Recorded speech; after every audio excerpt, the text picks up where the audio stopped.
الحمدللہ علی کل حال والصلاة والسلام علی صاحب حسنہ و جمال اما بعد فاعوذ باللہ السمیع العلیم من الشیطان الرجیم بسم اللہ الرحمن الرحیم فاذکرونی اذکرکم واشکروا لی ولا تکفرون یا ایہا الذین آمنوا استعینوا بالصبر والصلاۃ ان اللہ مع الصابرین آمنت باللہ صدق مولانا العظیم وصدق رسولنا بلاغ المبین ونحن علی ذلک لمن الشاہدین والشاکرین والحمد للہ رب العالمین ان اللہ وملائکتہ یصلون علی النبی یا ایہا الذین آمنوا صلوا علیہ وسلموا تسلیما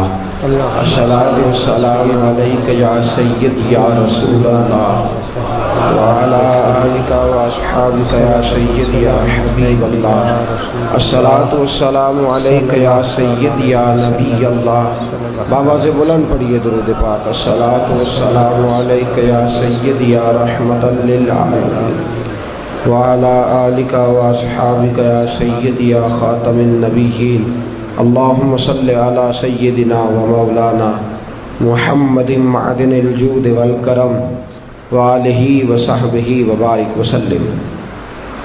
ہر قسم کی تعریف و توصیف اللہ جل جلالہ کے لیے، ہر قسم کے درود و سلام نبی مکرم نور مجسم شفیع معظم۔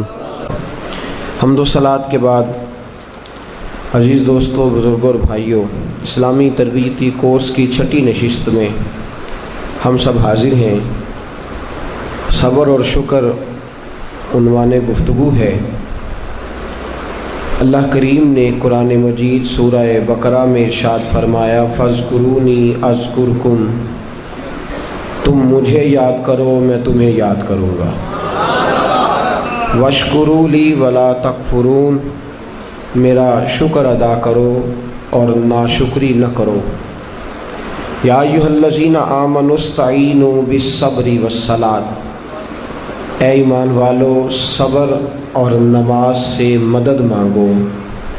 ان اللہ مع الصابرین، بے شک اللہ صبر کرنے والوں کے ساتھ ہے۔ دو آیہ کریمہ اللہ کریم نے پہلی آیہ مقدسہ میں شکر کی بات ارشاد فرمائی، واشکروا لی، میرے لیے شکر کرو، ولا تکفرون، اور کفران نعمت نہ کرو، نعمتیں استعمال کر کے ناشکری نہ کرو۔ اور اگلی آیہ مقدسہ میں فرمایا کہ صبر کرو، صبر کے ساتھ اپنے اوقات کو گزارو۔ شکر اور صبر دونوں لازم و ملزوم ہیں۔ سید عالم نور مجسم آقا کریم صلی اللہ علیہ وسلم نے فرمایا شکر آدھا ایمان ہے اور صبر آدھا ایمان ہے۔ نصف ایمان شکر ہے، نصف ایمان صبر ہے۔ جب دونوں انسان کو مل جاتے ہیں تو اس کا ایمان مکمل ہو جاتا ہے۔ نصف ایمان صبر ہے، نصف ایمان شکر ہے۔ صبر اور شکر کی نعمتیں جہاں آ جاتی ہیں وہاں حسن بخشتی ہیں۔ صبر اور شکر جہاں آ جاتے ہیں وہاں انسان کو تسلی دے دیتے ہیں۔ اس کے لیے وقت گزارنا اور اپنے خدا کے ساتھ مصیبتوں میں رشتہ برقرار رکھنا آسان ہو جاتا ہے۔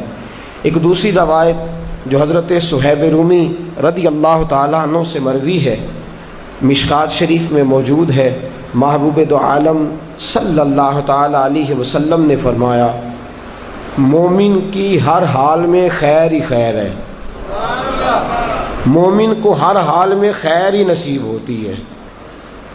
اگر نعمت ملے تو شکر کر کے ثواب لے لیتا ہے، نہ ملے تو صبر کر کے ثواب لے لیتا ہے۔ ہر حال میں اس کے لیے خیر ہی خیر ہے، اجر ہی اجر ہے۔ اگر اس کو نعمت میسر آ گئی، اللہ کا احسان ہو گیا تو شکر کیا، جب شکر کیا تو بھی ثواب لے لیا، اگر نہ ملی تو صبر کیا اور صبر کر کے بھی ثواب لے لیا، تو ہر حال میں مومن کے لیے خیر ہی خیر ہے۔ عزیز دوستو، صبر کے معنی رک جانے کے ہیں۔ مفردات میں امام راغب علیہ رحمہ نے فرمایا کہ اس کا معنی ہے رک جانا، اور 3 درجات کے اندر اس کو تقسیم کیا، 3 درجات کے اندر اس کو تقسیم کیا۔ حضرت علامہ شورانی رحمۃ اللہ تعالیٰ علیہ لکھتے ہیں، آپ فرماتے ہیں صبر کا پہلا درجہ یہ ہے کہ گناہ چھوڑنے پہ صبر کرے۔ ہمارے نزدیک صبر صرف اتنی بات ہے کہ مصیبت آئی تو صبر کرنا، حالانکہ یہ صبر کا سب سے چھوٹا درجہ ہے۔ مصیبت پہ صبر کرنا تیسرے درجے کا صبر ہے۔ سب سے پہلا صبر یہ ہے کہ گناہ چھوڑ دے، شہوت چھوڑ دے، رزق حرام سامنے موجود ہو چھوڑ دے، بری نظر کرنے کے مواقع موجود ہوں لیکن اللہ سے ڈر جائے، گناہ کرنے کا موقع میسر آئے لیکن باز آ جائے، صبر کر جائے، نفسانی خواہشات بھی ہوں، نفس چاہتا بھی ہو، طاقتیں بھی موجود ہوں، پھر بھی رک جائے، تو یہ صبر کا سب سے پہلا درجہ ہے۔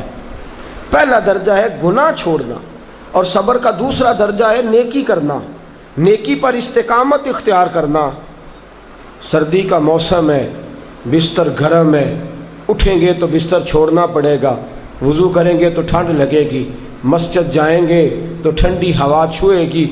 اب بڑا مشکل ہے مسجد جانا، لیکن اس نے صبر کیا، بستر چھوڑ دیا، وضو کر لیا، مسجد چلا گیا، تو یہ نیکی پر اس نے صبر کیا۔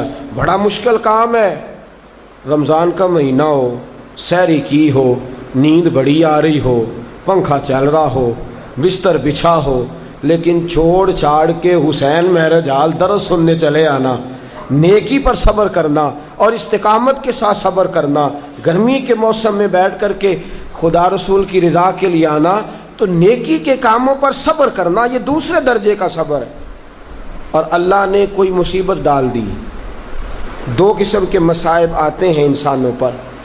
ایک، کبھی ہم سے خطا ہو جاتی ہے، اور رب فرماتا ہے وما اصابکم من مصیبت فبما کسبت ایدیکم، تم پر جو مصیبتیں آتی ہیں وہ اس لیے آتی ہیں کہ میں تمہارے گناہوں کی کوئی چھوٹی موٹی سزا دنیا میں ہی دے کے تمہیں آخرت کی سزا سے بچا لیتا ہوں، کوئی چھوٹی موٹی مشکل دنیا میں ڈال کے۔ وما اصابکم من مصیبت فبما کسبت ایدیکم، فرمایا تم پر جو مصیبتیں آتی ہیں وہ تمہارے اپنے ہاتھوں کی وجہ سے آتی ہیں، تمہارے ہاتھوں کے کسب کی وجہ سے آتی ہیں۔ وَيَعْفُو عَنْ كَثِيرٍ، اور بہت سارے گناہ تو میں ویسے ہی معاف فرما دیتا ہوں، سب پر تو سزا دیتا ہی نہیں، کچھ تمہارے گناہوں پر سزا دیتا ہوں۔ مصیبت آتی ہے، ایک انسان پر مصیبت وہ آتی ہے جو اس کی غلطیوں کی وجہ سے آتی ہے، اور ایک مصیبت وہ آتی ہے جب اللہ اسے آزمانا چاہتا ہے۔ وَلَنَبْلُوَنَّكُمْ بِشَيْءٍ مِّنَ الْخَوْفِ وَالْجُوعِ وَنَقْصٍ مِّنَ الْأَمْوَالِ وَالْأَنفُسِ وَالثَّمَرَاتِ وَبَشِّرِ الصَّابِرِينَ، فرمایا میں ضرور تمہیں آزماؤں گا، میں ضرور تمہیں آزماؤں گا، خوف دے کر، جانوں مالوں پھلوں کی کمی دے کر، اور اگر تم نے صبر کیا تو میرے محبوب انہیں جنت کی اور میری رحمت کی خوشخبری سنا دیجئے۔ 2 قسم کی مصیبتیں آتی ہیں، ایک مصیبت وہ ہوتی ہے جو انسان کے اپنے گناہوں کی وجہ سے، اس کی اپنی غلطیوں کی وجہ سے، اس کی اپنی کوتاہیوں کی وجہ سے آتی ہے، اور ایک میرے دوستو وہ مصیبت ہوتی ہے جو اللہ کی طرف سے آزمائش بن کے آتی ہے۔ ہم گناہگاروں پر جو مصیبت ہوتی ہے وہ اللہ تبارک و تعالیٰ کی طرف سے بعض اوقات ہماری خطاؤں کی سزا ہوتی ہے، اور اگر کوئی نیک بیمار پڑ جائے تو اس کی اللہ آزمائش فرما رہا ہوتا ہے، اس کی اللہ آزمائش کرتا ہے، اللہ تبارک و تعالیٰ اس پر فضل فرماتا ہے، اس کی آزمائش کرتا ہے۔ پھر ان مصیبتوں پر جو شخص صبر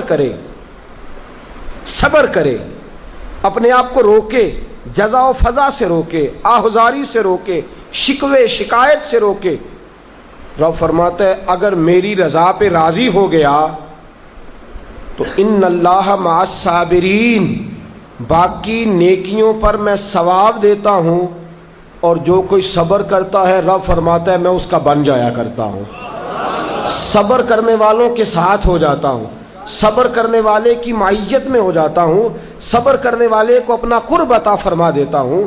تو صبر کرنا صبر کا معنی کیا ہے؟ ایک ہے بیٹا فوت ہوا، 10 دن جم کے روئے، چلائے، چیخے، بڑا کچھ کیا، اور 10 دن کے بعد کسی نے پوچھا کیا حال ہے؟ جی صبر آ گیا ہے۔ یہ صبر نہیں ہے، یہ صبر نہیں آیا، یہ زخم صحیح ہو گیا ہے، اب آہستہ آہستہ زخم بھرنے لگا ہے۔ یہ صبر نہیں، وقت ایک مرہم ہے، اب تو مرہم آ گیا ہے تیرے زخموں پر، یہ صبر نہیں۔ صبر کیا ہے؟ صبر یہ ہے کہ عین اس وقت جب مصیبت آئی، عین اس لمحے جب پتہ چلا کہ جوان بیٹا آنکھوں کے سامنے دم توڑ گیا ہے، اس نے کہا انا للہ و انا الیہ راجعون، یہ اللہ کی طرف سے تھا، اللہ ہی کی طرف رجوع کر گیا۔ عین مصیبت کے وقت سید عالم صلی اللہ علیہ وسلم نے فرمایا، روایت مشکات میں موجود ہے، دیگر کتب احادیث میں موجود ہے، فرمایا انما صبرہم عند الصدمۃ الاولی، فرمایا صبر یہ ہے کہ عین صدمے کے وقت جس نے صبر کیا، عین صدمے کے وقت، عین مصیبت کے وقت، عین اس وقت جب اس پر دکھ کا پہاڑ آیا، عین اس وقت جس نے صبر کیا، وہ اصل صابر ہے۔ حضرت ایوب علیہ السلام، توجہ ہے آپ کی میری بات پہ؟ نیند آ رہی ہے کہ چھا رہی ہے؟ آ رہی ہے کہ چھا رہی ہے؟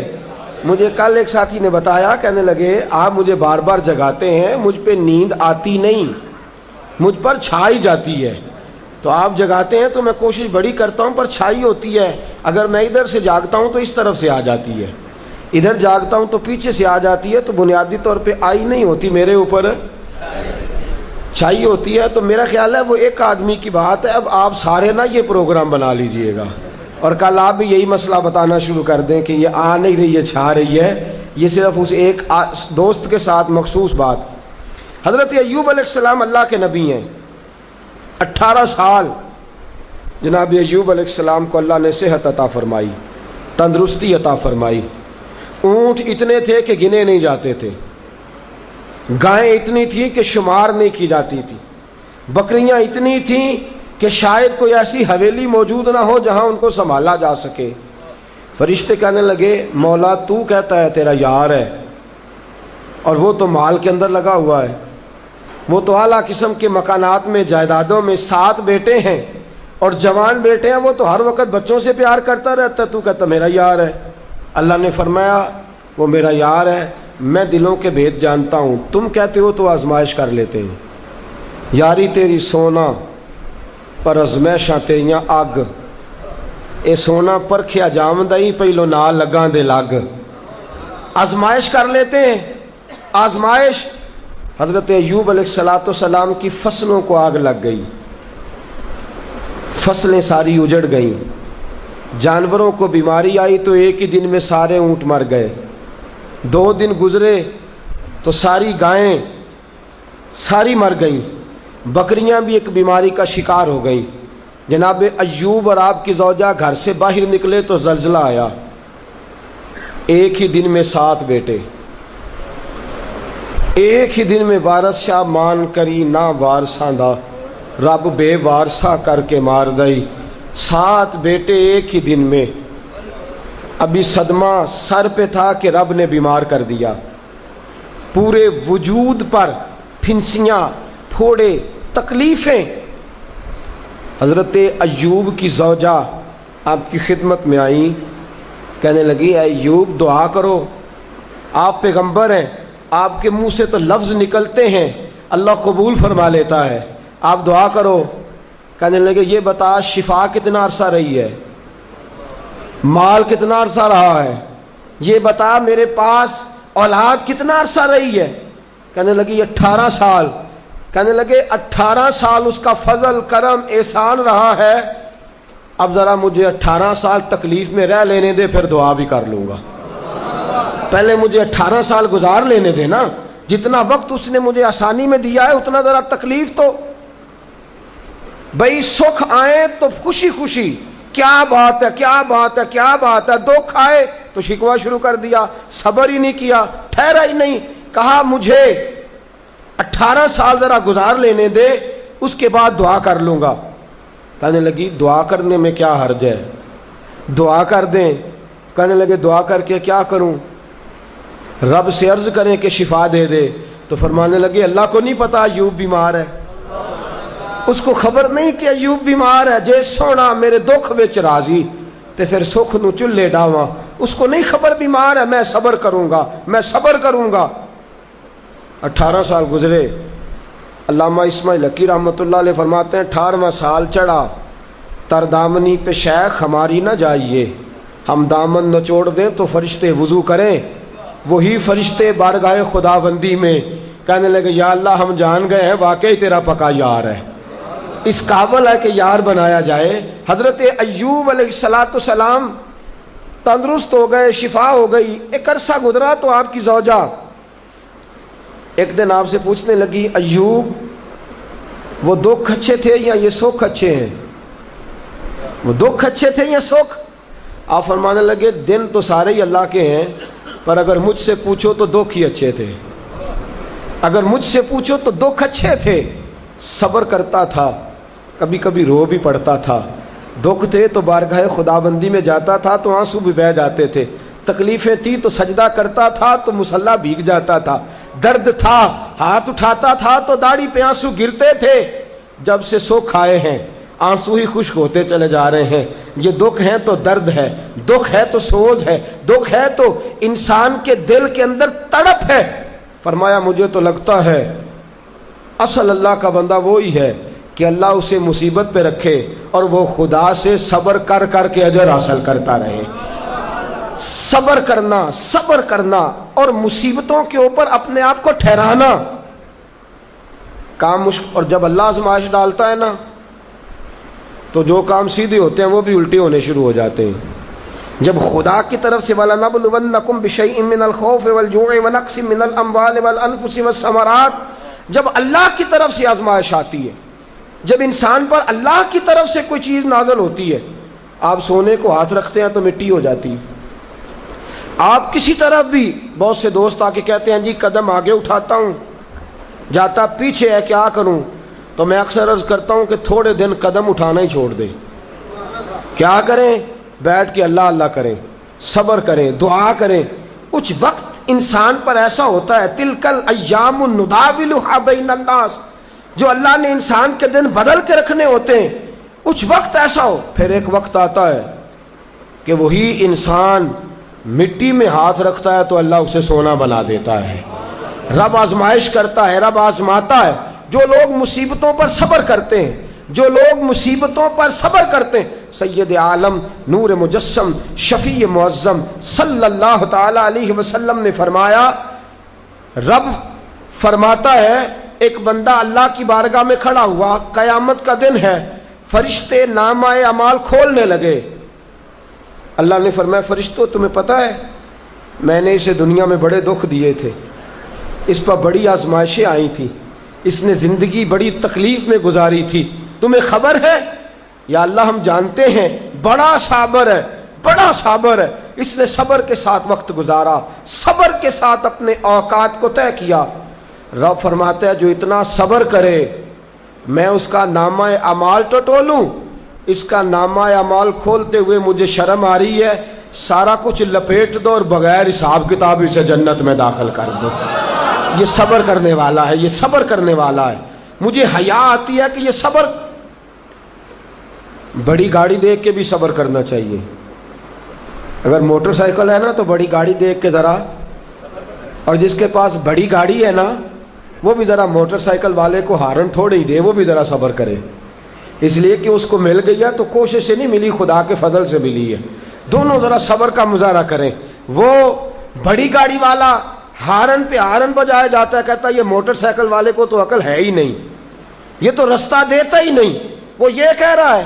اور گزرا ہے تو موٹر سائیکل والا کہتا ہے اللہ نے تجھے دے دیا گاڑی تو تیرا دماغ بڑا اونچا ہو گیا ہے، تیرے پاس نہ ہوتی تب میں تجھ سے پوچھتا. اب دونوں ہی شکوہ کر رہے ہیں، دونوں ہی گلہ کر رہے ہیں، دونوں ہی شکایت کر رہے ہیں. دونوں کو صبر کرنا چاہیے، دونوں کو اطمینان سے رہنا چاہیے. جب انسان کے وجود میں صبر آ جاتا ہے، جب اس کو صبر نصیب ہوتا ہے. بڑی خوبصورت حدیث، بڑی، بخاری شریف میں موجود ہے. اور صاحب عمدۃ القاری حضرت مفتی شریف الحق صاحب رحمۃ اللہ تعالیٰ علیہ فرماتے ہیں بخاری شریف کی یہ حدیث ایسی ہے جسے میں جب بھی پڑھتا ہوں میں چوم لیتا ہوں۔ اس حدیث کو میں فرماتے ہیں لفظوں کو میرا پڑھنے کو بھی دل کرتا ہے اور چوم لینے کو بھی دل کرتا ہے۔ حدیث کیا ہے؟ رسول کریم صلی اللہ تعالی علیہ وسلم نے فرمایا، رب فرماتا ہے ایک بندہ ہے اس کو میں نے آنکھیں نہیں دی، اس کو میں نے آنکھیں نہیں دی، اندھا ہے، پیدائشی اندھا ہے یا بعد میں کسی وجہ سے ہو گیا، وہ بینا نہیں ہے، نابینا ہے، اس کے پاس آنکھیں نہیں، لیکن اس نے زندگی بھر صبر کیا، اس نے زندگی بھر صبر کیا، صبح قیامت وہ کھڑا ہوا تو رب کریم نے فرشتوں سے فرمایا فرشتوں اس کو میں نے آنکھیں نہیں دی، بیچارہ نہ بیٹی دیکھ سکا نہ بیٹا، نہ باپ دیکھ سکا نہ ماں، یہ کوئی دنیا کا نظارہ نہیں کر سکا، تم بتاؤ اس کا اجر کیا ہے؟ فرشتے کہتے ہیں مولا جنت کا اعلیٰ درجہ دے دے، اللہ اسے بے حساب بخش دے، یا اللہ اس پر رحمتوں کے دروازے کھول دے، یا اللہ اس کو نواز دے۔ تو رب فرماتے اس نے ساری زندگی بغیر آنکھوں کے صبر کیا ہے، اسے صرف جنت نہیں ملے گی بلکہ آج اسے اس کا رب اپنا دیدار بھی کرائے گا۔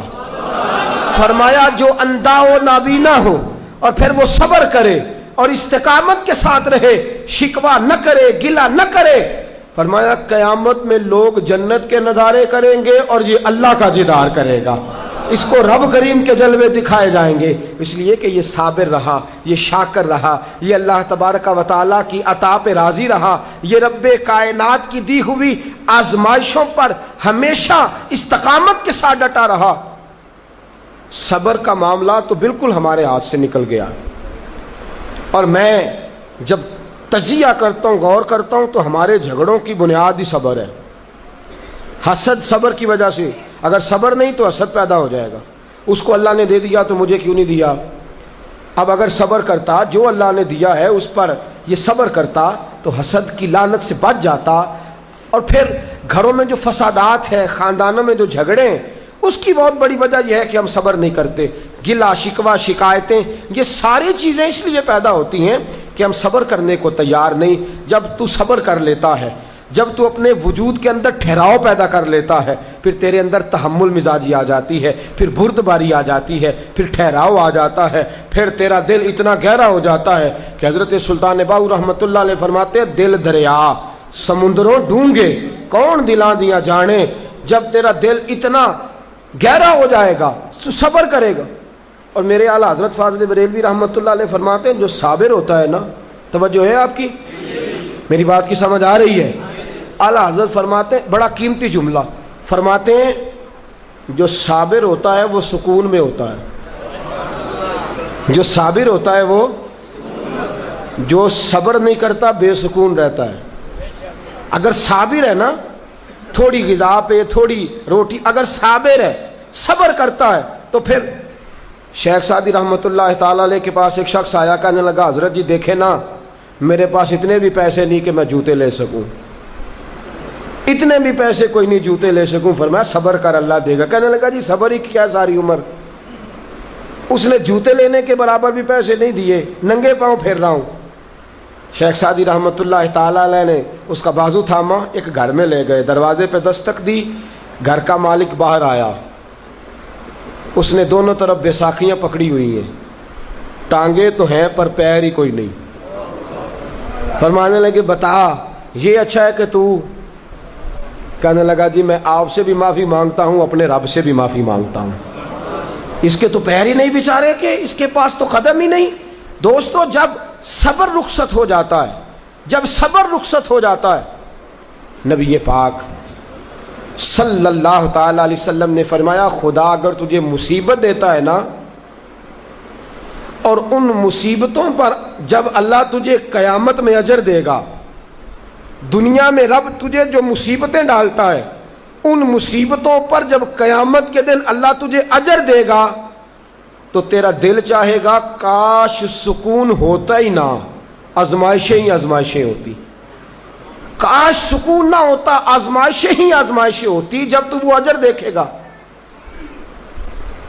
نبی پاک صلی اللہ علیہ وسلم نے فرمایا جب کسی کا بچہ انتقال کر جاتا ہے نا، ہاں بات بڑی مشکل ہے، کام بڑا مشکل ہے. جب کسی کا بچہ، بیٹا یا بیٹی انتقال کر جاتا ہے، وہ کسی دانشور نے کہا تھا کہ میرا باپ انتقال کر گیا، 6 مہینے گزرے تو میرا 18 سال کا بیٹا بھی انتقال کر گیا. کہنے لگے میں نے اپنے 80 سال کے باپ کا جنازہ اٹھایا تو میری کمر نہیں جھکی، لیکن جب 18 سال کے بیٹے کا جنازہ اٹھانے لگا تو میری کمر جھک گئی. اور رو کے کہنے لگا لوگوں، باپ کا جنازہ پڑھنا آسان ہے، دعا کرو کسی کو بیٹے کا جنازہ نہ پڑھنا پڑ جائے. بڑا مشکل کام ہے، بڑا کٹھن مرحلہ ہے، یہ بڑی آزمائش کا معاملہ ہے. نبی رحمت صلی اللہ علیہ وسلم نے فرمایا جب کسی کا بچہ انتقال کر جاتا ہے، جب کسی کا بیٹا یا بیٹی انتقال کر جاتا ہے، فرشتے اس کی روح لے کے اللہ کی بارگاہ میں جاتے ہیں. رب فرماتا ہے تم میرے بندے کے جگر کا ٹکڑا لے آئے ہو، اس کے وجود کا حصہ لے آئے ہو، اس کی روح کی ٹھنڈک لے آؤ ہو. بولو تو صحیح میرا بندہ کیا کہتا تھا، بتاؤ میرا بندہ کیا کہتا تھا. اس نے کیا کہا؟ فرشتے کہتے ہیں مولا جب ہم نے اس کے بیٹے کی روح قبض کی اور وہ اپنے بیٹے کی میت پہ آیا تو اس نے تیرا گلہ نہیں کیا، شکوہ نہیں کیا، بلکہ اس نے کہا انا للہ و انا الیہ راجعون، یہ دیا بھی اللہ نہیں تھا، لے بھی اللہ ہی گیا ہے. جب اس نے یہ بیٹے کی میت دیکھی ہے تو اس نے یہ کہا ہے کہ اللہ کا مال تھا، اللہ لے گیا. رب فرماتا ہے باقی کے کام چھوڑ دو، جنت کی طرف جاؤ اور میرے اس بندے کے لیے اور اس کے بیٹے کے لیے ایک مکان بنا دو. جنت میں جاؤ، دنیا کی زندگی تو تھوڑی ہے نا، اور آخرت کی زندگی حد ہی کوئی نہیں، اس کی حد ہی کوئی نہیں، کتنی لمبی ہے.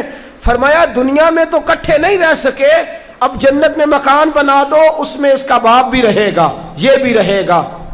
حضرت ابو ہریرہ رضی اللہ تعالیٰ عنہ فرماتے ہیں اللہ کے محبوب صلی اللہ تعالیٰ علیہ وآلہ وسلم کے صاحبزادے جناب ابراہیم علیہ السلام فرماتے ہیں حضور کے صاحبزادے، آپ رات کو جب ان کی ولادت ہوئی تو نبی کریم علیہ السلام ہمارے درمیان آئے.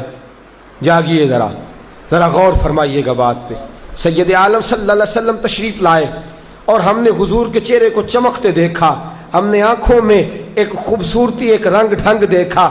ہم نے کہا یا رسول اللہ موڈ مبارک بڑا اچھا ہے، حضور کوئی خیر کی خبر ہے؟ فرمایا مجھے مبارک دو، اللہ نے مجھے بیٹا عطا فرمایا ہے، میرے آنگن میں پھول کھلا ہے، خدا نے مجھے بیٹے کی دولت سے نوازا ہے، میرے آنگن میں پھول کھلا ہے.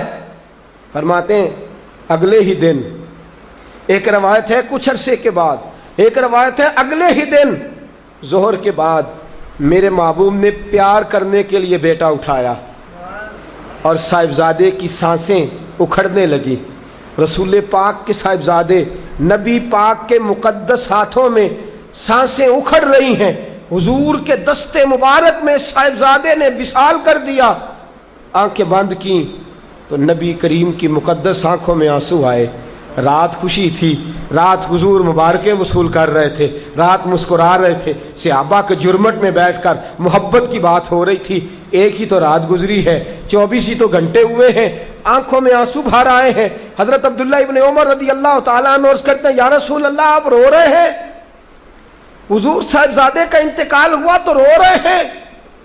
نبی رحمت صلی اللہ تعالی علیہ وسلم نے فرمایا عبداللہ دل میرا غمزدہ ہے، آنکھوں میں آنسو ہیں، پر میں اپنی زبان سے وہی جملے کہوں گا جس سے میرا اللہ راضی ہوگا. میں کوئی بے صبری والی بات نہیں کروں گا، میں کوئی ایسا جملہ نہیں کہوں گا جس سے میرا خدا ناراض ہو جائے. اگرچہ میرا دل غمزدہ ہے، اگرچہ میں پریشان ہوں، اگرچہ میری آنکھیں آنسو بہا رہی ہیں، یہ محبت کی علامت ہے، یہ پیار کی علامت ہے. لیکن فرمایا میری زبان سے کوئی کسی کے ہاں میت ہو جائے تو آنسوؤں سے رونا محبت کی علامت ہے. اگر آنسو آتے ہیں نا تو یہ تو محبت ہے. حضرت عثمان بن مظعون رضی اللہ تعالیٰ عنہ کا وصال ہوا تو اللہ کے محبوب کی آنکھوں میں آنسو آئے. سیدہ عائشہ صدیقہ رضی اللہ تعالیٰ عنہ نے کہا یا رسول اللہ آپ روتے ہیں؟ فرمایا یہ آنسو محبت کی علامت ہے. خدا کو بین کرنا ناپسند ہے، شور کرنا ناپسند ہے، باتیں کر کر کے رونا شور کرنا، آہوزاری کرنا، ماتم کرنا، فرمایا یہ چیزیں خدا کو پسند نہیں. شور کرنا، بالخصوص خواتین اس بات پہ ضرور توجہ کریں، اس کی باتوں کا تذکرہ کر کر کے رونا، اونچی آواز میں بیان کرنا اور بار بار تڑپ کے کہنا کیا بنے گا، کہاں جائیں گے، کیسے گزر اوقات کریں گے، یہ جملے کہنا اللہ کے رسول کو اتنا ناپسند ہے کہ نبی پاک صلی اللہ علیہ وسلم نے فرمایا جو عورت میت پر بیان کرتی ہے یا جو شخص ماتم کرتا ہے، فرمایا وہ تو میری امت میں ہی شامل نہیں ہے. فرمایا میں تو اس کو شامل ہی نہیں سمجھتا. لیس منی، وہ ہم میں سے نہیں ہے. صبر کرے، ٹھہر جائے، اللہ کی رضا پہ راضی ہو جائے، قضا پہ راضی ہو جائے، جھک جائے خدا نے. اتنا شور کرنا، اتنی آہوزاری کرنا، اور معاذ اللہ بعض اوقات تو کفریہ جملے بولے جاتے ہیں. انتقال ہو گیا، تبھی موت چلا گیا، ہارٹ اٹیک سے انتقال، تو کہتے ہیں ہم پہ ظلم ہو گیا ہے. معاذ اللہ، آپ اللہ کو ظالم کہہ رہے ہیں، خدا کو ظالم کہہ کے کفر اکٹھا کر رہے ہیں. کفریہ فکرے بولے جاتے ہیں. معاذ اللہ تعالیٰ ثم معاذ اللہ، ایسی باتیں کی جاتی ہیں جو شریعت اسلامیہ میں سخت سزا کی مستحق ہیں. صبر کرنا، حوصلہ کرنا، آنسوؤں سے رونا، اپنے دل کے اندر محبت رکھنا، لیکن کبھی بھی کسی موقع پر بھی اپنی زبان سے گلہ کرنا، شکوہ کرنا، شکایت کرنا، کسی بابت کوئی بات بھی کرنا، دوستو یہ شریعت اسلامیہ میں جائز نہیں. صبر کریں، صبر کا پہاڑ بن جائیں. ان اللہ مع الصابرین، اللہ صبر کرنے والوں کے ساتھ ہے، اللہ صبر کرنے والوں کو جزا دیتا ہے. اور حضور نے فرمایا جب بھی تم پہ کوئی مصیبت آئے، الذین اذا اصابتہم مصیبہ قالوا انا للہ و انا الیہ راجعون، جب بھی کوئی مصیبت آئے پڑھا کرو انا للہ و انا، صرف فوتگی کے وقت نہیں، جب بھی کوئی مصیبت آئے کیا پڑھنا ہے؟ انا للہ و انا الیہ. اور یاد رکھیے مصیبتیں اللہ کے پیاروں پر آتی ہیں. 500 سال فرعون نے دعویٰ خدائی کیا ہے معاذ اللہ. 300 سال فرعون کا حال یہ تھا کہ ننگے پاؤں کانٹوں پہ چلتا تھا اور اس کے پیر میں کانٹا بھی نہیں چبھتا تھا. فرشتے کہتے ہیں یا اللہ یہ کیا ہے؟ وہ تو اور ڈٹ جائے گا کہ میں خدا ہوں. فرمایا مہلت دے رہا ہوں. جو بیمار ہوتے ہیں وہ اللہ کے فرما بردار ہوتے ہیں، ان کو تو ساتھ تھوڑی تکلیف دے کے اللہ معاف کرتا رہتا ہے، ورنہ ڈھیل دیتا. ایک صحابی ہیں، طبقات ابن سعد میں روایت ہے، ایک صحابی اپنی بیوی سے کہتے ہیں پانی لاؤ. رات کا وقت ہے، آنکھ کھلی تو کہتے ہیں اٹھ پانی لا. بیوی پیالے میں پانی لائی، سو گئے، آنکھ لگ گئی. فرما بردار بیوی ساری رات پانی لے کے کھڑی رہی، ساری رات. کبھی سنتے تھے ہم بھی بزرگوں سے کہ بیویاں ایسا کرتی ہیں، کبھی سنا کرتے تھے. وہ شوہر بھی بڑے تقوی اور طہارت والے ہوتے تھے تو بیویاں بھی بڑی فرما بردار ہوتی تھی. ساری رات بیوی پانی کا پیالہ لے کے کھڑی ہے. صبح آنکھ کھلی تو اپنی بیوی سے کہنے لگے کیا بات ہے تیری، مانگ تو کیا مانگتی ہے، آج تو جیسے کہے گی میں ویسے کر دوں گا. ساری رات تو کھڑی رہی، بول جس طرح تو کہے گی. بیوی نے عجیب ہی بات کر دی، کہنے لگی آپ اس طرح کریں مجھے طلاق دے دیں. اب بات کر بیٹھے تھے کہ تو جیسے کہے گی، اور صحابہ سچاؤں لوگوں کی جماعت ہے، سچائیاں ان پہ ناز کرتی ہیں. تیرا وعدہ ہے کہ تو جیسے میں کہوں گا ویسے، جیسے میں کہوں گی تو کر دے گا، مجھے طلاق دے دے. شوہر بڑا پریشان ہوا، میں نے وعدہ کر لیا تھا جیسے تو کہے گی، اب تو کہتے ہیں طلاق دے دے، یہ کیسے ممکن ہے؟ اتنی فرما بردار بیوی، اتنی اچھی بیوی دوبارہ میسر آنا مجھے ناممکن نظر آتا ہے. میں کیسے طلاق دے دوں؟ وعدہ بھی ہے، بات بھی کر لی ہے، اب تیرا مطالبہ بھی ہے، کیا کروں؟ بڑے پریشان ہو گئے. جب کسی طور بھی بات ہے نا مشکل مرحلہ، بات مشکل ہے نا، جیسے تو کہے گی میں ویسے، بندہ دعویٰ وہ کرے جو اس سے ہو جائے گی بات، جو دعویٰ کر.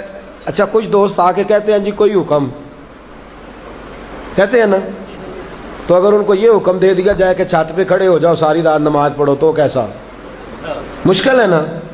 تو بندہ یہ کیوں نہ کہے کہ جناب آپ حکم کریں، اگر میری پہنچ میں ہوا تو میں اس پہ عمل کروں گا۔ اور پھر اگر حکم سنایا جائے نا، میں تو کبھی کبھی جو دوست قسم کے میرے تعلق والے لوگ ہیں وہ کہتے ہیں نا کوئی حکم، تو میں کہتا ہوں پہلے پکی بات کرو، پورا کرو گے نا؟ ایسے نہیں حکم کرا لینا چاہیے، پہلے پکی بات کرو، کر لو گے جناب کوئی حکم کسی قسم کا؟ حالانکہ ایسا ہو سکتا، یہاں تو بندہ اچھا صحابی کہہ بیٹھے جیسے تو کہے گی کر لیں گی، طلاق دے دیں۔ بڑے پریشان ہوئے، کہنے لگے ایک موقع دیتی ہے، صبح چلیں گے حضور کی بارگاہ میں اور ہم دونوں اپنا مسئلہ پیش کریں گے، پھر جیسے اللہ کے نبی فرمائیں گے ویسے کر لیں گے۔ چلو ٹھیک ہے، اس پہ بات ختم ہوئی، سو گئے۔ صبح اٹھے، گھر ذرا دور تھا، دونوں میاں بیوی آ رہے ہیں مسجد نبوی کی طرف۔ رستے میں بیوی شوہر کو ٹھوکر لگی اور اتنا سخت گرے، ایک زخم پیر پہ، ایک ہاتھ پہ، ایک سر پہ، خون بہنے لگا۔ بیوی کہنے لگی اٹھیے اور گھر چلیے، مجھے طلاق نہیں چاہیے۔ اٹھے، گھر چلیں، میں آپ کی مرہم پٹی کرتی ہوں، گھر چلتے ہیں، مجھے نہیں طلاق چاہیے۔ کہنے لگے بھائی تیری عجیب منطق ہے، ساری رات میں سو نہیں سکا، پریشان رہا، صبح سے بھی آج پریشان رہا، میرا اتنا وقت بے چینی، پہلے طلاق چاہیے اب نہیں چاہیے، ماجرا کیا ہے؟ کہنے لگی اصل بات یہ ہے کہ میں نے اپنے رسول پاک صلی اللہ علیہ وسلم کی حدیث سنی، حضور نے فرمایا جس سے اللہ پیار کرتا ہے اسے مشکل میں ڈال دیتا ہے، اس پر کچھ مصیبتیں آ جاتی ہیں جس سے اللہ محبت کرتا ہے۔ تو میں جب سے تیرے گھر آئی تھی میں نے کوئی مصیبت نہیں دیکھی تھی، تو میں سمجھنے لگی تھی کہ اللہ تجھ سے پیار نہیں کرتا، لیکن آج تجھے چوٹ لگ گئی ہے، تجھ پر کچھ تھوڑی مشکل آئی ہے، تو مجھے سمجھ آئی ہے کہ نہیں اللہ تجھ سے پیار کرتا ہے، لہذا میں تجھ سے طلاق نہیں رہوں گی، تیرے گھر کے اندر ہی وقت گزاروں گی۔ آپ اندازہ فرمائیے کہ یہ مصیبت آنا اور صبر کرنا کتنی اعلیٰ بات ہے کہ صحابہ ڈھونڈ رہے ہیں، تلاش کر رہے ہیں کہ جس پر مصیبت آ نہیں رہی وہ تو بڑا عجیب آدمی ہے، جس پر مشکل آ نہیں رہی وہ تو بڑا جو ہے وہ اللہ تبارک و تعالیٰ کا کہیں نافرمان نہ ہو۔ حضرت ام سلمہ رضی اللہ تعالیٰ عنہ فرماتی ہیں میرے شوہر حضرت ابو سلمہ رضی اللہ تعالیٰ عنہ بڑے شفیق، بڑے مہربان، بڑی اچھی طبیعت والے، بڑا پیار کرنے والے، خیال رکھنے والے، فرماتے میں سمجھتی تھی مدینے کی سب سے سکھی عورت میں ہوں۔ ان کا طریقہ یہ تھا کہ مسجد سے جب واپس آتے نا تو جو نبی کریم صلی اللہ علیہ وسلم سے سن کے آتے آ کے مجھے بھی سناتے، جو سن کے آتے آ کے مجھے بھی۔ اچھا ترقی مل جائے اگر تو گھر جا کے ہم بتاتے ہیں کہ نہیں جی؟ ہاں ایک بات کئی دفعہ نہیں بتاتے، اگر تنخواہ بڑھ جائے تو اس میں کئی دفعہ کوتاہی کرتے ہیں، وہ نہیں بتاتے گھر اس لیے کہ ہمیں پتہ ہے اگر ہم نے تنخواہ بڑھانے کا بتایا تو ادھر سے خرچہ بھی بڑھ جائے گا، لہذا یہ کبھی کبھی ہم کوتاہی کرتے ہیں، لیکن بہرحال اپنی ترقی ضرور بتا دیتے ہیں کہ میری ترقی ہو گئی ہے، یہ اتنا ضرور ہم بتا دیتے ہیں۔ اچھا یہ ساری باتیں اگر ہم بتاتے ہیں اور پھر اور بھی کئی قصے گھر جا کے سناتے ہیں، آج دفتر میں یہ شغل ہو گیا، یہ بات ہو گئی، سناتے ہیں بات، اور یہ بری بات بھی نہیں ہے، گھر والوں کے ساتھ جا کے خوش طبی کرنا اور گھر کے اندر کا ماحول خوشگوار رکھنا یہ حضور علیہ السلام کی سنت ہے۔ لیکن یہ جو ہم حدیث سنتے ہیں، فرمان سنتے ہیں، قرآن و سنت کی بات سنتے ہیں، یہ بھی ہمیں گھر جا کے سنانی چاہیے۔ صحابہ جو سن کے آتے تھے گھر جا کے یہ کام بھی کرنا چاہیے، یہ بھی صحابہ کی سنت۔ نبی پاک صلی اللہ تعالی علیہ وسلم کے صحابی حضرت ابو سلمہ رضی اللہ تعالیٰ عنہ کی عادت ہے گھر جاتے اور جو حضور سے سنا گھر جا کے سناتے، آج آئے تو حضرت ام سلمہ رضی اللہ تعالیٰ عنہ فرماتی ہیں، آگے کہنے لگے آج میں نے بڑی پیاری حدیث حضور سے سنی ہے، تو بھی یاد کر لے۔ کہا وہ کون سی؟ کہا اللہ کے رسول صلی اللہ علیہ وسلم نے فرمایا جس پر کوئی مصیبت آئے اور وہ کہے انا للہ وَإِنَّا إِلَيْهِ راجعون، اور پھر یہ دعا مانگے کہ یا اللہ یہ جو تو نے مجھ سے چیز لی ہے مجھے اس کا بہتر نعم البدل عطا فرما، اِنَّا للہ پڑھے اور کہے یا اللہ جو دیا ہے اس کا بہتر نعم البدل دے۔ حضور فرماتے ہیں اللہ جو چیز لی ہوگی اس سے بہتر چیز اسے عطا فرما دے گا۔ یہ حدیث گھر جا کے سنائی۔ حضرت ام سلمہ کہتی ہیں میرا چراغ بھی بجھ جاتا تو میں پڑھ دیتی اِنَّا للہ وَإِنَّا إِلَيْهِ راجعون۔ میں نے وظیفہ پکا لیا، میں اس پہ مکمل طور پر استقامت کے ساتھ عمل کرنے لگی۔ فرماتی ہے مجھ پر ایسی مصیبت آئی جو میرے لیے بڑی مشکل ہو گئی، میرے شوہر حضرت ابو سلمہ انتقال کر گئے۔ فرماتی ہیں میں نے پڑھا انا للہ و انا الیہ راجعون، میں نے کہا یا اللہ مجھے بہتر نعم البدل عطا فرما۔ فرماتی ہیں پڑھ تو لیا، حضور کے فرمان پر یقین بھی تھا، لیکن دل میں خیال تھا کہ ابو سلمہ سے اچھا شوہر تو مجھے مل ہی نہیں سکتا، اس سے زیادہ دھیما تو مجھے مل ہی نہیں سکتا۔ اور فرماتی ہیں پھر میں سوچتی تھی اب میری عمر بھی جوانی کے نہیں، بڑھاپا آ گیا ہے، رنگ بھی گورا نہیں، بچے بھی میرے پاس ہیں، کیسے بہتر نعم البدل ملے گا؟ اور دوسری جانب حضور کی حدیث ہے کہ اگر تم مصیبت کے وقت پڑھو گے انا للہ و انا الیہ راجعون، مصطفیٰ کا فرمان بھی بدل نہیں سکتا، جو دن کو کہہ دیا دن ہے تو دن نکل آیا، جو شب کو کہہ دیا شب ہے تو رات ہو کے رہی۔ خدا نے ان کی زباں کو وہ اختیار دیا، جو نکلی منہ سے ان کے وہ بات ہو کے رہی۔ یہ تو ہو نہیں سکتا کہ حضور فرمائے اور ایسا ہو نہ۔ فرماتی ہیں پڑھ بھی لیا، عدت کے دن مشکل سے گزارے، عدت ختم ہوئی، میرے دل میں حدیث بھی ہے کہ حضور نے فرمایا اللہ بہتر نعم البدل دے گا، اور دوسری جانب یہ بھی ہے کہ ابو سلمہ سے اچھا شوہر نہیں مل سکتا۔ فرماتی ہیں لوگوں حضور کے فرمان پر قربان جاؤں اور مصطفیٰ کریم کی حدیثوں کے نثار جاؤں۔ مجھے تو اس وقت پتا چلا جب اللہ کے رسول نے پیغام بھیجا کہ میں تیرے ساتھ نکاح کرنا چاہتا ہوں، جب اللہ کے رسول نے پیغام بھیج دیا کہ میں نکاح کرنا چاہتا ہوں۔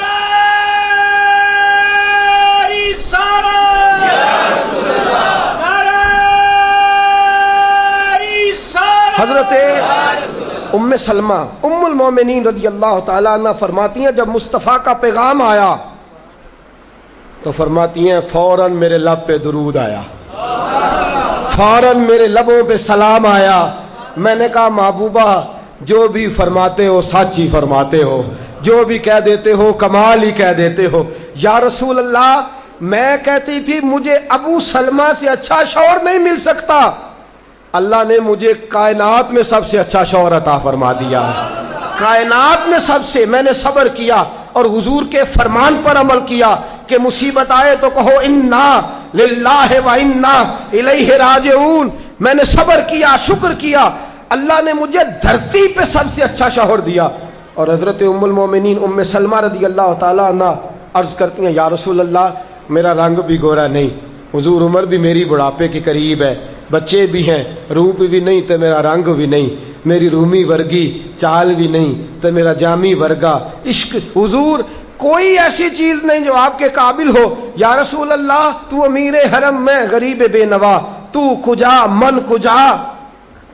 میرے حبیب نے فرمایا ام سلمہ تیرے پاس غربت بھی ہے، پریشانی بھی ہے، بچے بھی ہیں، مجھے پتہ ہے کوئی تیرا سہارا نہیں بنے گا، اور جس کا کوئی سہارا نہ بنے اس کا میں بنا کرتا ہوں۔ فرمایا اس لیے تیرے ساتھ نکاح کرنا ہے تاکہ تجھے سہارا میسر آ جائے۔ میرے رسول پاک نے فرمایا تو مصیبتوں پر آہوازاریاں نہ کر، شکایتیں نہ کر، صبر کر، صبر کا پہاڑ بن۔ اور اعلیٰ حضرت فاضل بریلوی نے لکھا ہے آپ فرماتے ہیں جتنا کوئی بڑا صابر ہوگا اتنا اللہ کے قریب ہوگا، جتنا صبر زیادہ ہوگا اتنا قرب زیادہ ہوگا۔ صبر کرنا سیکھیں، تھوڑے رزق پر صبر، اللہ کی طرف سے آنے والی آزمائش پر صبر۔ باپ بھی تھوڑا صبر کرے، اگر بیٹے نے اپنا گھر بسا لیا ہے تو اب تھوڑا صبر کرے، اطمینان کے ساتھ وقت گزارے۔ اماں بھی تھوڑا صبر کرے، بیٹا اسی کا رہے گا، تھوڑا صبر کرے۔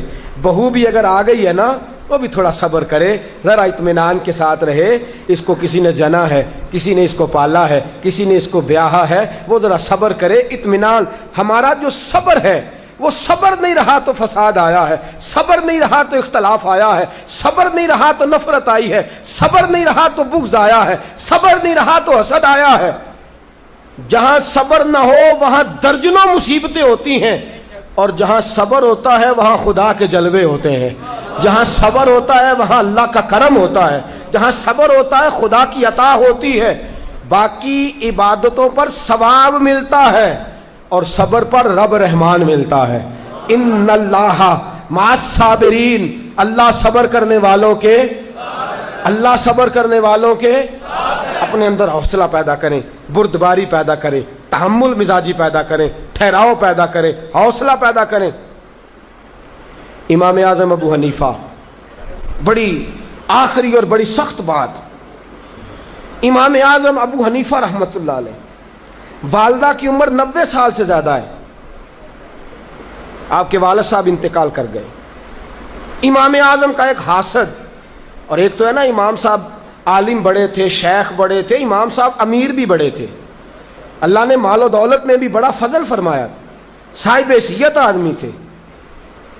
ایک آپ کا حاسد آیا، حسد کرنے والا، اور آ کے کہنے لگا بڑی کڑی بات، تلخ بات جس پہ انسان مارنے مرانے، کہنے لگا ابو حنیفہ میں نے سنا ہے آپ کے ابا جی انتقال کر گئے۔ امام صاحب فرمانے لگے ہاں۔ کہنے لگے سنا ہے آپ کی اماں بڑی خوبصورت ہے، میرے ساتھ نکاح نہیں کر دیتے؟ اب یہ کتنے غصے کی بات ہے، کتنے جلال کی بات ہے، کس قدر تلخ بات ہے۔ امام صاحب فرمانے لگے میری اماں عاقلہ اور بالغہ ہیں، میری ماں عقل والی ہیں اور بالغ ہیں، میں ان سے پوچھوں گا، اگر ان کا نکاح کا ارادہ ہوا تو آپ کو اطلاع دوں گا۔ امام صاحب فرماتے ہیں میرے دل میں غصہ تو آیا، لیکن وہ صبر والی ساری حدیثیں بھی مجھے فوراً یاد آ گئیں۔ فرماتے ہیں میں نے فوراً صبر کر لیا، اور میں نے کہا اماں عاقلہ بالغہ ہے، پوچھوں گا، اگر ان کا نکاح کا ارادہ ہوا تو آپ کو اطلاع دوں گا۔ کہتے ہیں یہ کہہ کے میں نے اپنے دل میں کہا مولا اتنے لمبے بھی امتحان نہ لیا کر، کوئی ماں کے بارے میں صبر کیسے کرے، کوئی باپ کے بارے میں صبر کیسے کرے، یا اللہ اتنے دل میں کہا، لیکن مولا میں نے تیری رضا کے لیے صبر کر لیا ہے، اور میں نے حوصلے کا دامن نہیں چھوڑا۔ امام صاحب اٹھے، ابھی چند قدم آگے بڑھے تھے کہ وہ آدمی تڑپنے لگا، اتنا تڑپا کہ اس کی روح پرواز کر گئی۔ لوگ کہنے لگے امام صاحب اسے کیا ہوا؟ کہنے لگے ابو حنیفہ کے صبر نے اس کی جان لے لی ہے، ابو حنیفہ کے صبر نے اس کی، فرمایا اتنا صبر کر، اپنے مخالف کے مقابلے میں اتنا صبر کر، اتنا صبر کر، اتنا صبر کر کہ اس کی جان ہی لے لے۔ تو صبر کرے گا تو اللہ تیرے ساتھ ہو جائے گا۔ امام صاحب فرماتے ہیں وہ انتقال کر گیا تو فوراً میں نے کہا یا اللہ تیرا فرمان سچا ہے، ان اللہ مع الصابرین، واقعی تو میرے ساتھ ہے، میں نے صبر کیا تو ساتھ ہے۔ یا اللہ میں نے سزا نہیں دی، میں دیتا بھی تو تھپڑ مار لیتا، میں دیتا بھی تو سر پھوڑ لیتا، میں دیتا بھی تو ٹانگ پہ مار لیتا، جان تو نہیں نہ لے سکتا تھا، لیکن میں نے صبر کیا، رب میرے ساتھ ہوا تو اللہ نے اس کی جان ہی نکال ڈالی۔ ابو حنیفہ کے صبر نے اس شخص کی جان لے لی۔ صبر کیجئے، صبر کیجئے، صبر کیجئے، جس کے پاس صبر کا دامن آ گیا وہ انسان کامیاب ہو گیا، اس کو خدا کی معیت نصیب ہو گئی، اس سے اللہ کا قرب میسر آ گیا۔ اور جو بے صبر ہے وہ بے سکون ہے، جو بے صبر ہے وہ لڑائی کرے گا، حسد کرے گا، جھگڑا کرے گا، بغض رکھے گا، بڑا کچھ کرے گا۔ اعلیٰ حضرت فاضل بریلوی کو خط آئے، کسی میں گالیاں لکھی ہیں، کسی میں کچھ لکھا ہے۔ آپ کے ایک مرید تھے حضرت ملک العلماء مولانا ظفر الدین صاحب بہاری رحمۃ اللہ تعالی علیہ، کہنے لگے حضور میں ان لوگوں پہ مقدمے کروں گا جنہوں نے آپ کو گالیاں دی ہیں۔ اعلیٰ حضرت فرمانے لگے میری فلاں الماری سے خط نکال کے لاؤ۔ اس میں سے خط نکال کے لائے تو لکھا تھا کہ آپ تو بہت بڑے امام ہیں، آپ تو مجدد ہیں، آپ تو غوث اعظم کے نائب ہیں، آپ کی کیا بات ہے؟ فرمانے لگے جنہوں نے میری تعریفیں کی ہیں پہلے ان کو جائیدادیں تقسیم کرو نا، جنہوں نے تعریفیں کی ہیں پہلے ان میں جائیدادیں بانٹو، اور پھر جو میرے مخالف ہیں ان پر مقدمے کر لینا۔ آنے لگے حضور جائیدادیں تو ہم نہیں بانٹ سکتے۔ فرمانے لگے پھر مجھے صبر کرنے دو، مجھے امید ہے میں صبر کروں گا تو اللہ مجھے زیادہ اجر عطا فرمائے گا۔ صبر کا دامن تھام کے رکھیں، صبر پر عمل کریں، اگر صابر ہو گئے تو خدا کی معرفت نصیب ہو گئی، اور اگر ہمارے اندر صبر ہی نہیں، صبر اور قرار ہی نہیں، تو پھر ہم تو پاؤں میں پڑی چیز نہیں پکڑ سکتے، پھر تو ہم زندگی گزار ہی نہیں سکتے، پھر تو ہر چیز ہمارے لیے بوجھ نظر آئے گی۔ اللہ صبر اور شکر کی توفیق عطا فرمائے، ہمیشہ مدحت خیر الانام میں گزرے، دعا ہے یہ عمر درود و سلام میں گزرے۔ آخر دعوانا ان الحمدللہ۔ فاجان رحمت پہ لاکھوں سلام، شمع بزم ہدایت پہ لاکھوں کھو سلام شمع بز میں ہدایت پہ لاکھ جس کی تسکین کو روتے ہوئے ہنس پڑے جس کی تسکین کو روتے ہوئے ہنس پڑے اس تبسم کی عادت پہ لاکھوں سلام مصطفیٰ جان رحمت پہ لاکھوں سلام شمع بز میں غریبوں کے آقا پہ بے حد درود ہم غریبوں کے آقا پہ بے حد درود ہم غریبوں کے آقا پہ بے حد درود ہم غریبوں کے آقا پہ بے حد درود ہم غریبوں کے آقا پہ بے حد درود ہم فقیروں کی سرور پہ لاکھوں سلام مصطفیٰ جان رحمت پہ لاکھوں سلام شمع بز میں ہدایت پہ لاکھوں یا رسول اللہ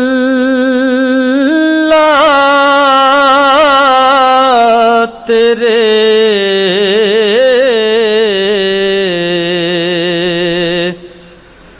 در کی فضاؤں کو سلام گنبد خضرا کی ٹھنڈی ٹھنڈی چھاؤں کو سلام جو مدینے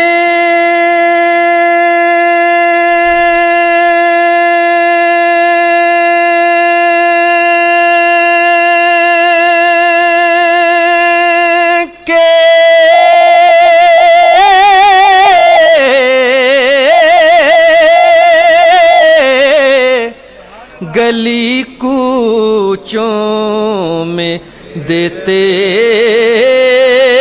ہیں صدا تا قیامت ان فقیروں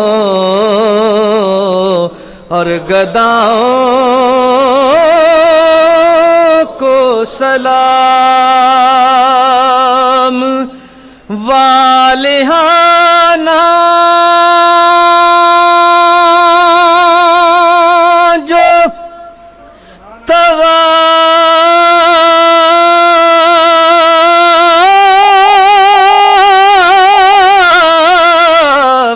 روضائے اقدس کریں مست و بے خود وجد میں آتی ہواؤں کو سلام یا رسول اللہ تیرے در کی فضاؤں کو سلام مولانا محمد معدن الجود والکرم وعلی آلہ وصحبہ وبارک وسلم۔ اللہ کریم ہماری حاضری کو درجہ قبولیت عطا فرما، مولا کریم جذبوں میں خلوص عطا فرما، مولا کریم اپنے ذکر و فکر پر کامل پابندی کی توفیق عطا فرما، مولا کریم سجدوں کا ذوق عطا فرما، عبادتوں کا شوق عطا فرما، تلاوتوں کی لذت سے آشنا بنا دے۔ مولا کریم رمضان المبارک کی ساری برکتیں عطا فرما، ساری سعادتیں عطا فرما۔ مولا کریم ہم پہ نگاہ لطف و کرم فرما، جو بیمار ہیں انہیں شفا دے دے۔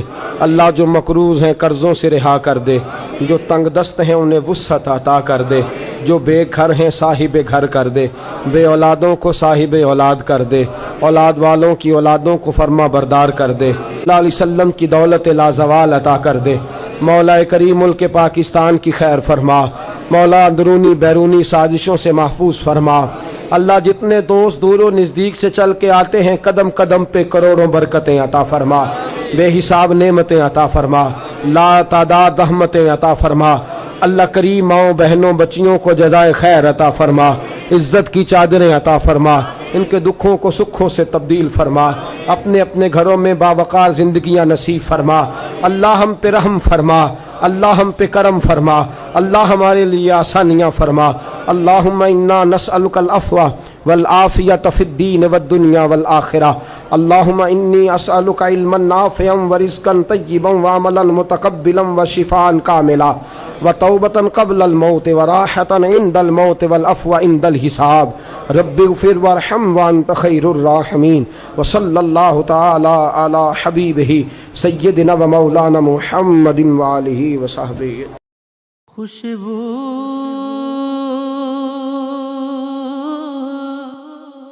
ہے دو عالم میں تیری،